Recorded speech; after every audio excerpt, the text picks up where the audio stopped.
gaskiya da yarda. Alhaji Sammani Fata abokina kiran da nema kenan haka hito. Allah sai. Ai fatan babban wani abu ne ya samu. Shine nake son sanar da kai. Kaman me kenan? Saboda alhajinka na ga yana kai gyaran mota. Wurare da yawa ana mai gyara sai ta tafi hanyar makiyar hita tsaya. Wannan tsaya. Ka san menene? Wannan gaskiya ne. Ka san da alhaji na wajena. Wannan haka. Idan aka dauki kaya aka cika motar shi tap. Wannan gaskiya. Aka tafi za a Lagos. Ana zuwa garin Jaba. Wannan haka. Sai mota ta tsaya take gaba take baya. Wannan gaskiya. Dole sai an dawo nan an gyara ta sana ta koma. Wannan haka. Tana ƙara isa Ilori. Sai ta yi birki. Dole sai an dawo. To yanzu dai duk ba wannan ba.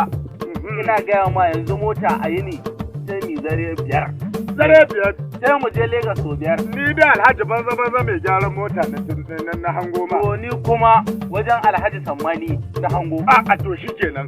Wai ashe kai ma ka samu labarin Alhaji Sammani. Ai karanka ta kafi yanzu al'umman Kano da kewaye, al'umman Jigawa, al'umman Katsina da Kaduna, al'umman Anambra, al'umman kowace jihar a Najeriya. Jihar maganan Sammani ai. Sammani ake magana. Saboda ba kaman Sammani a Najeriya baki. Wannan haka ne. In dai magana ce ta a gyara a sai ta ma mota ta gyaru ko na bangare ya san lalle wannan garejin Sammani ne to sai Sammani. Kuma barkaci. Aha. Shi Sammani ba boyayye bane. Wannan haka ne. Da ka shigo cikin garin Kano.